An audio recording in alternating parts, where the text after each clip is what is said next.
দুনিয়া দুনিয়া করে আমরা পাগল হয়ে যাই, কবরের কথা চিন্তা করি না। যে কবরে এত আযাব,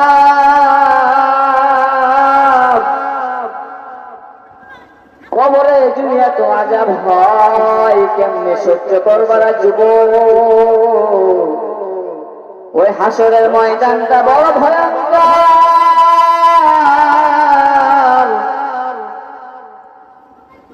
আল্লাহ রাসূল বলেন হাসরের ময়দানটা অনেক ভয়ঙ্কর হইবে, কিয়ামতের দিনটা অনেক বড় ভয়ঙ্কর।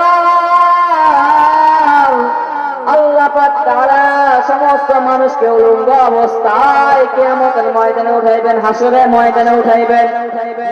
নারী পুরুষ সকলে উলঙ্গ অবস্থা হয়ে ওই হাসরের ময়দানে উঠে ছোটাছুটি করতে শুরু করে দিবে। আল্লাহ পাক তাআলা শুনতে বলতেন, ও